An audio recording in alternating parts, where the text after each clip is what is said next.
G'day there, you're watching the Aussie BIM Guru. Today I've got a really exciting workflow to share that I think is going to be really useful for both Revit and Rhino users if they're into operating. So we're going to be looking at adding Revit data to Rhino models using Rhino Inside, but also creating that initial model as well. So this is our goal. We're aiming to get the full model as an FBX into Rhino, then inject all the data that we can into it. So it's pretty tricky, but Rhino Inside is a great way to do this. So the goal is to add a fair bit of Revit data to these elements. We also want to sort these elements onto layers by category, and we're going to aim to do it using what I call a bake-free workflow. So we're essentially exporting geometry into Rhino and then injecting data into that instead. And the key is that we're going to be using the Revit elements unique ID as what I would call the handle. It's good to use something like an ID because we know it has to be unique based on the element. And it's very convenient that Rhino groups elements as single meshes by this ID and includes it in their name as well. So we can extract this and use this to create the entire connection in our workflow. So we're going to be using Rhino Inside to create some matches between these particular types of properties. Now, how would we do BIM data in Rhino, you might ask? Well, there's a really great package called Elefront, which is for Grasshopper, but also provides a properties palette into Rhino itself as well. So we'll be using this to push the data into the elements. You're also going to need the Lunchbox package in order to create some layers as well. In a future video, I'll show you how you can also use this data inside Rhino and also when you're running Rhino inside Revit in order to match elements and also filter and group elements based on these properties. So you can almost start treating your Rhino model a little bit like a BIM model. I'll be using Revit 2020, Rhino 7, not the whip, so I just bought Rhino 7 today and tried this workflow out, and as well as this I'll be using Rhino Inside. So let's dive right in. So at the moment I'm in Revit, and this is my basic sample model which I sell on my website for free with a promo code, so feel free to download it with the promo code if you like. But in this case it's a relatively detailed model. It's not the actual basic sample project. It does have a decent amount of detail and elements in it. Now you can bake these elements in using Rhino Inside, but I have found that the mesh conversion process is very messy. You end up with some elements that have thousands of faces when they really shouldn't have that many. So the best way to get this data out to Rhino is typically still to do an export to FBX. So in this case, I'm going to export an FBX file.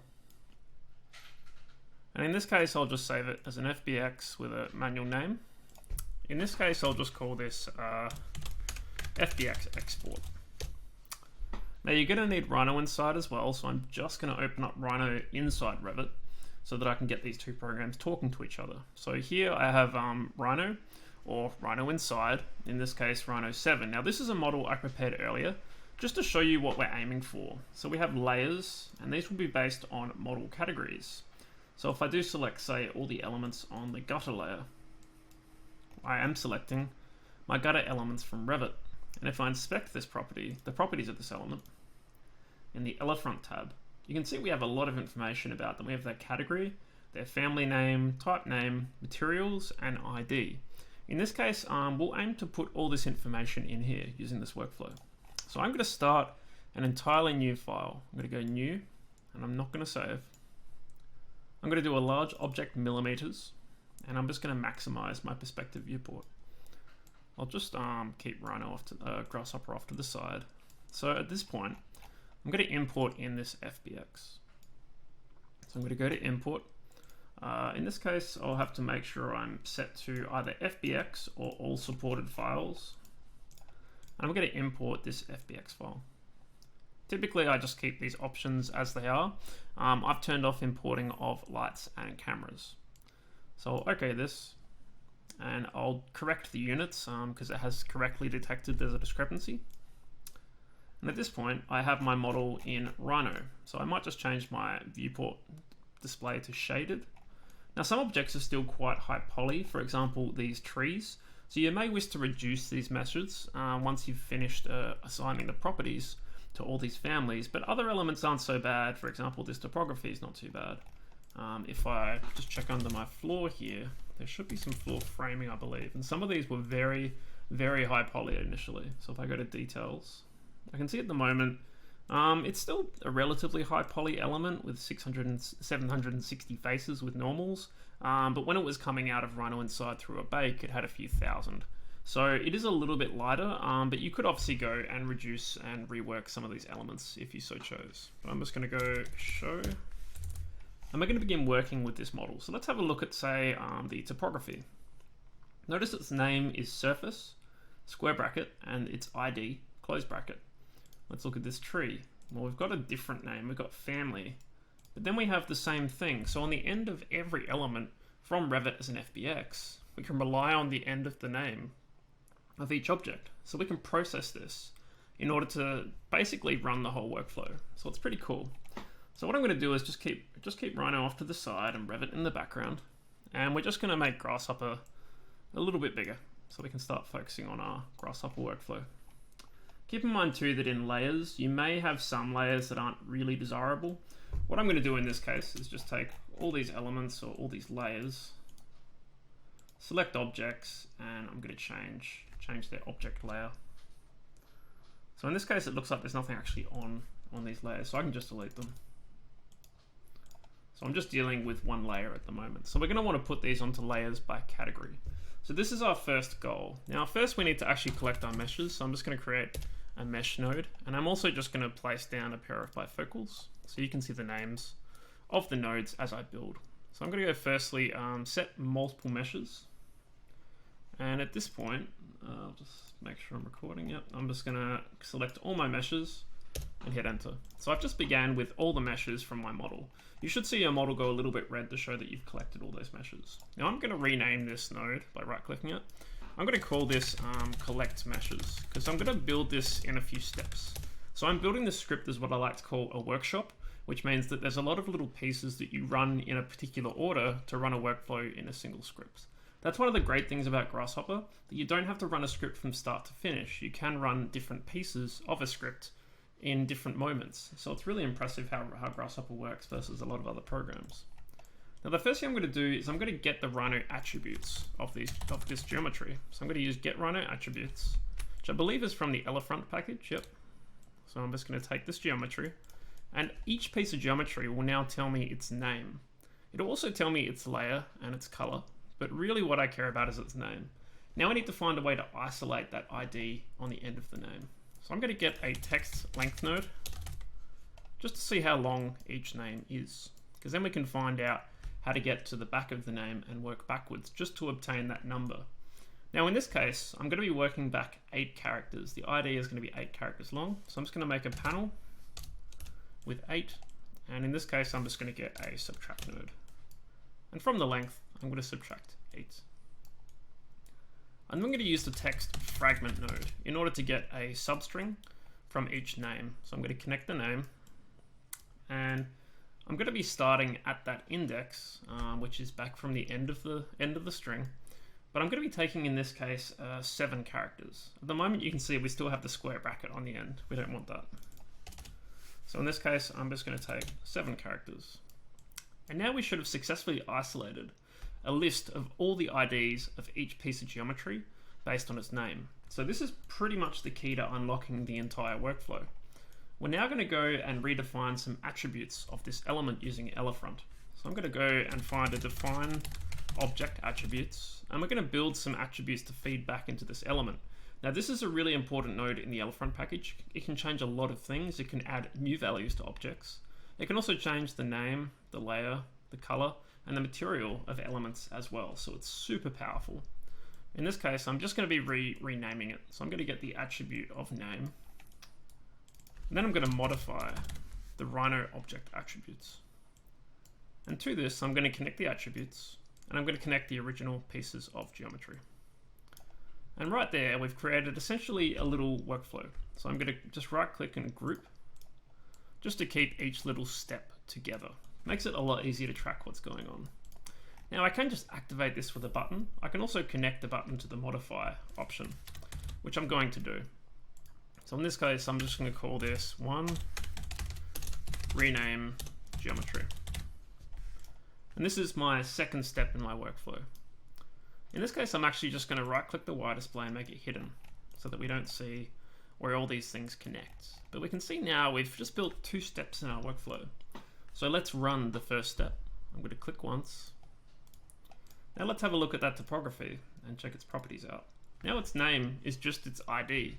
Perfect. So this is the first step done. We can use the name of this object in order to match it up in Revit now, which is a much more difficult step, but a very useful one. And I might just save my script while I'm at it, just in case. So the next thing we need to do now is we're going to have to compare this element. So at this point, I'm trying to think of the next best step to go through here. Probably the next best step is actually just to go and collect all of our Revit elements. So we're going to be using Rhino Inside now. So under the Revit tab, I'm going to be collecting the active graphical view under the View tab. And I'm going to be using a filter to find all the elements that are selectable in my current Revit view. So it's going to find everything that was visible in the view that I exported from. I'm then going to need to feed this into an element query in order to find all the elements that satisfy that filter. Now I'm going to take off the limit by just subtracting that little L, which is a new feature they've added recently to stop you from collecting way too many elements by accident. A very welcome feature. But now we should have pretty much every element, 1,363 elements. This should almost all exactly match the number of elements we exported. Now there's 10 extra elements here. They might be things like levels or things that can't be rationalized in the Revit Rhino Inside connection. We're going to find out which ones are present at least. So first of all, we're going to use an element parameter node. So I believe in this case, that's not the right one. I think it's under element parameter. Get element parameter. There we go. So from these elements, we're going to call on the parameter of ID. And now we have a list of the actual IDs from the elements inside Revit. Now we can use this to match. So in this case, we're going to be using a find similar member. This is a really handy node for matching text because the index method doesn't typically work for this. So from all these IDs, we're going to turn this into what's called a set, which allows us to compare them. We're now going to go back and we have to collect the Rhino attributes of these elements. So I'm just going to move this forward a little bit. Now remember that we probably don't want to collect the name of this element at the start of our workflow. We want to collect it after. So we're going to use what's called a stream filter. And we're going to say initially we're not feeding through our meshes. What we're going to do then is by default just send through nothing. And we're going to get a false start toggle, which I believe you can get in an old version of the Ladybug package. Otherwise you can just use a false start, just a standard toggle, but you'll want to make sure you turn it off before you run the workflow. A false start toggle will always flip itself back to off every time you close the script. But in this case, I'm just going to call this send geometry, and this will be the next step that we follow. So when this is off, we send nothing. When it's on, we send through the geometry again. Now I'm just going to turn off the preview for both of these. And at this point, we do need to collect some Rhino attributes. So I'm going to use the get Rhino attributes. So the node that we used at the start, but now we're going to be collecting them after the name has been updated. So we should now instead see the ID that we've renamed it to. And we can find the match between that ID and the set of IDs. Now this might be a little bit slow depending how many elements are in your Revit model. This is the slowest step in the process, but it's the key to making it all work. There we go. So what we can get from here is the index of the match in the list of Revit elements, which is really important. So from this, we can do a few things. So first of all, we're going to obtain the element category. And from each of these elements, we're going to find out their category, because this is going to be reassigned to a layer. We're going to get a list item node, so that from that list of categories that are parallel to the elements from Revit, we can retrieve the corresponding index that matches the piece of geometry that we're going to reassign.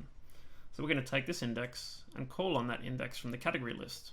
And now we should have rebuilt a list of categories essentially. So that's pretty much, actually we want to put through the C output actually, not the E output. There we go. Now we've got a level of categories that all correspond to the correct category for each piece of geometry. So this is another part of our workflow done. We've essentially organized our data so it's parallel to Revit. So I'm just going to move this over here. Now the next step we're going to do is we're going to set up a whole set of layers in our Rhino model before we bake all the elements into Rhino itself. Well, not bake them, before we reassign all the elements in Rhino to the right layer. But right now those layers don't exist. So at this point, I'm going to have to obtain some information about those categories. So I'm going to use the category identity node from Rhino Inside. What this will give us is a list of all the names of those categories as text. From this, I can just create a set. And the great thing about a set is it will just give me one of each repeated item in that list. So now for each category, I have one piece of text. So these can be used to generate a list of layers. Now I'm going to count the number of categories I'm dealing with because I'm going to make a color for each one. So from that set, I'm going to count it. I'm then going to subtract 1 just by going to expression and just doing x minus 1. Because we only need 1 less in order to generate the range of colors. I'm going to use a range node between the domain of 0 and 1 by default with that number of layers minus 1. And now we should have 1 color per layer because we're going to feed this into a gradient node. And we're just going to feed that into the T input. And this is also a domain of 0 and 1. So we should now have a corresponding value along that gradient for each color. Now I'm just going to right click the gradient and I'll just change it to a slightly more interesting gradient. There we go. But now for each layer's name that we're going to create, we should have a color. So what we can do now is take a node from the Lunchbox package under workflow, create layers. And at this point, I'm going to feed through my names from back here in my set. I'm going to take my colors that we've just generated, and I'll just move this down a little bit. And what I can do here is just create another button so that we can go and generate those layers. So I'm going to rename this to 3 make layers. I'm going to right click on here and just make this a hidden wire again so I can take this back to my workshop back here. So we've got another step in our workflow. Now this is a really fun step to watch because it's essentially going to go and create a whole bunch of layers really quickly. So what I might do is switch to my layer tab. Now I can see what's going to happen. But if I press this button, check it out, 1 layer was made for each category. I can rearrange these just by clicking on layer. There we go. Now we have 1 color per layer, and it's relatively randomized depending on the order that the categories appear in the list of elements. But there we go. So we've done some pretty good steps already, saving ourselves quite a bit of time at the moment. The next thing we need to do now is actually put the right elements onto the right layers. So at this point, we're going to go and have to define some object attributes again. So I'm going to go define object attributes. And at this point, we're going to collect the layer that we want to put this element onto as a name. So we can actually just go back and take the name of that layer from here. It doesn't have to be the layer object, just the name of the layer, because now these layers exist. And at this point, I can modify the Rhino object attributes again. So in this case, I'm just going to be feeding through that attribute. I'm going to be taking my original geometry from all the way back here, which is still parallel to those categories and those layer names as a result. And I'm also just going to get another button, and I'm just going to call this one 4, assign layers. I'll connect this. I'm going to go wire display hidden, and I'll just take this back to my workshop. Now this is a pretty cool step to watch because it's going to take every single piece of geometry and put it on the right layer. So you'll suddenly see a lot of organization enter the model.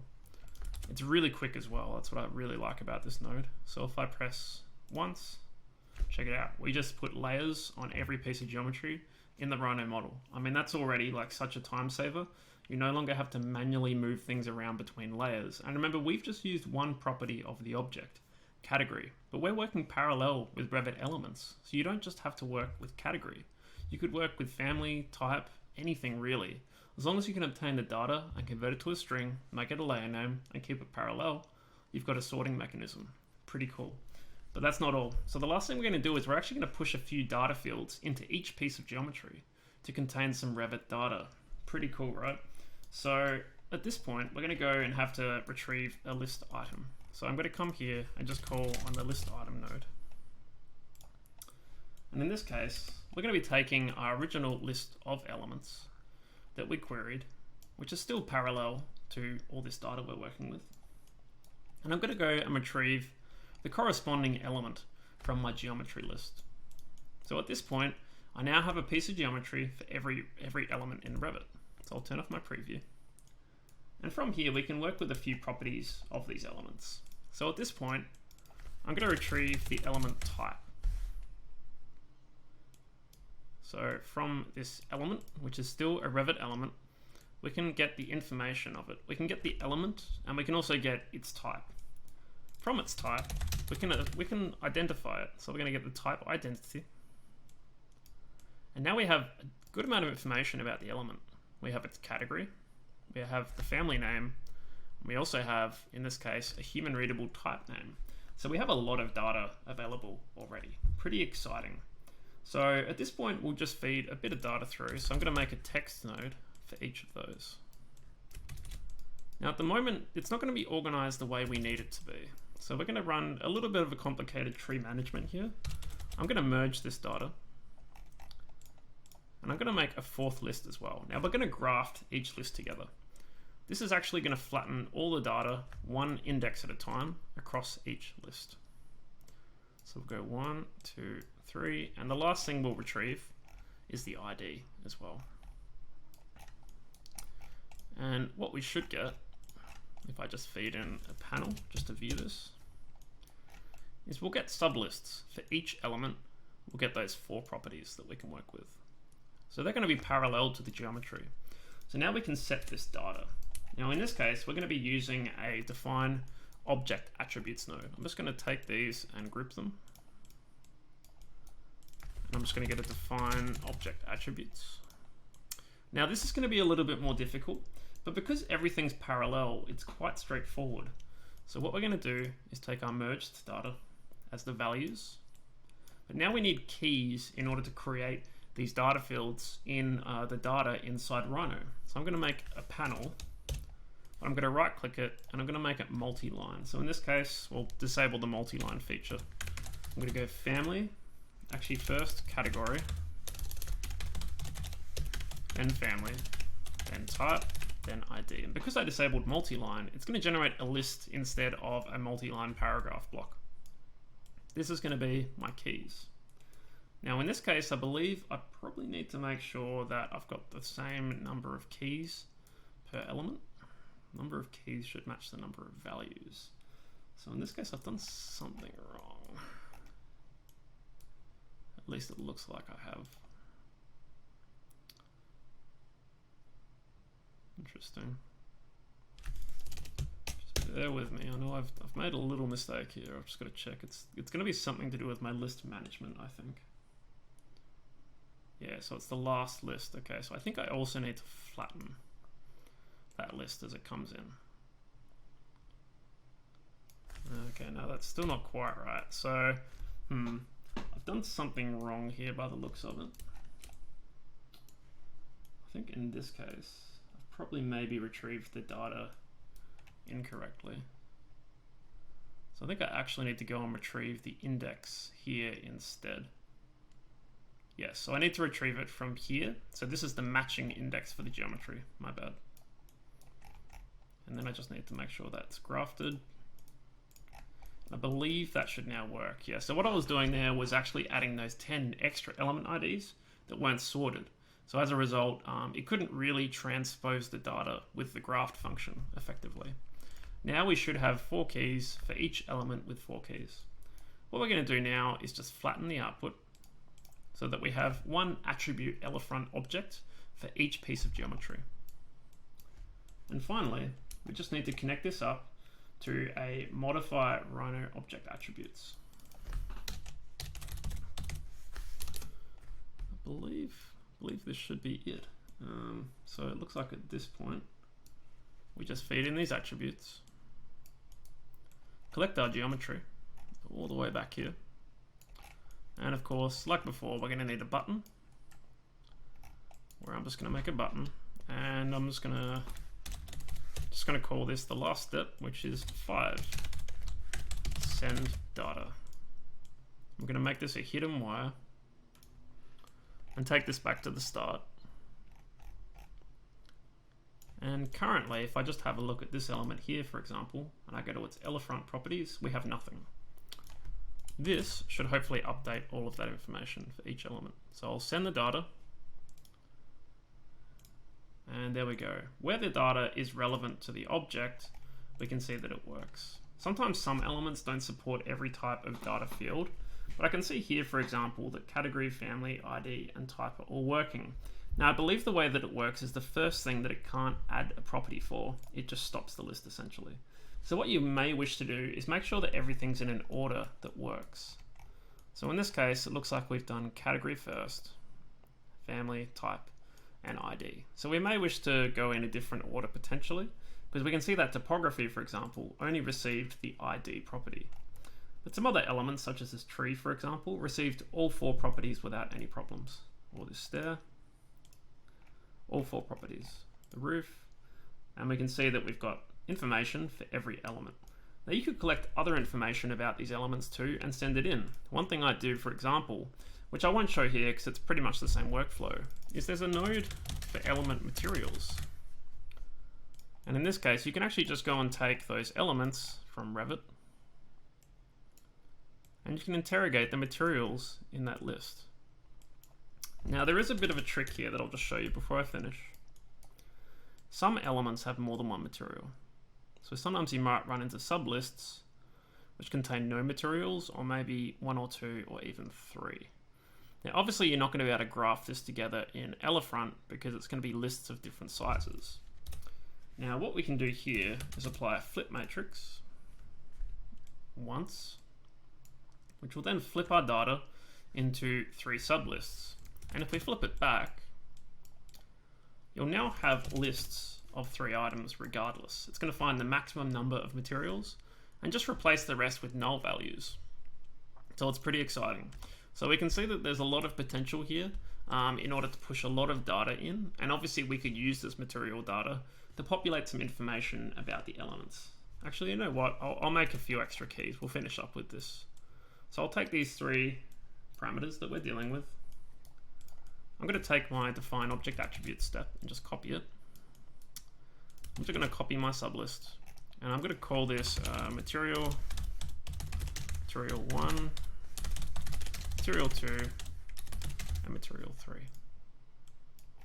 And this double transpose trick might actually work for where our data wasn't working before as well, potentially.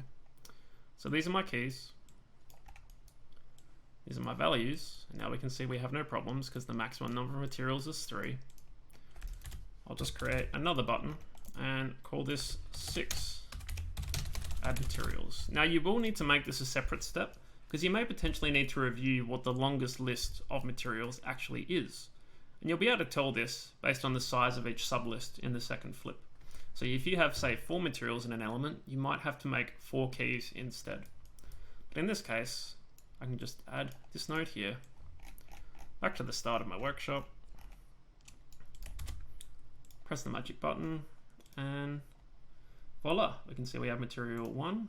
If I go and find an element with more than 1 material, say the window, now we can see we have 2 materials. If I come to the floor, I can see I have 1.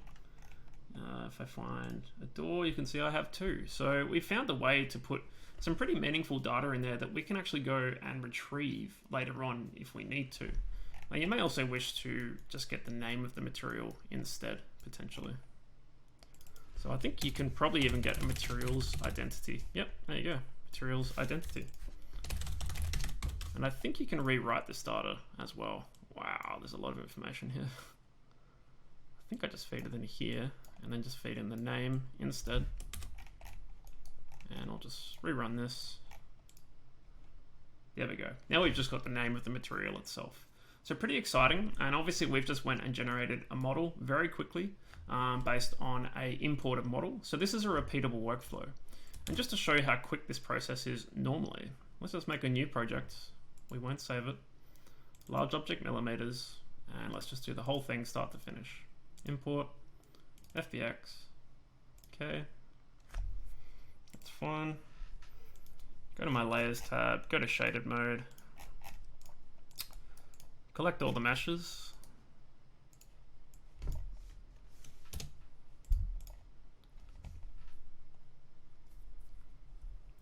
moment, I'm probably sending this data through by accident, so I may need to turn off my stream filter. Usually you'd obviously want to run this a little bit differently. But yeah, at the moment, it looks like we're collecting the stream filter. Oops. I'll just delete all those redundant layers that are coming in as well. Turn off my stream filter. Okay. Step 1, rename geometry. Step 2, turn on the stream filter, which will go and collect the new names. And again, that's the slowest step. Once that happens, everything's rapid fire from here. Create layers, assign layers, add data, add materials. And done. That's how quick it is. So it's a pretty efficient and cool workflow once you've got this little workshop set up. And I hope this is useful for other Revit and Rhino users out there. It's definitely going to help me a lot. So the script and the presentation will be on GitHub. If you just wish to use the script and don't want to build the whole thing yourself, that's fine. But thanks for watching today. If you're not already following and subscribing, feel free to do so. I look forward to sharing some more Rhino Inside and Rhino interoperability workflows in future. And I look forward to seeing you in those future videos. Thanks. Take care.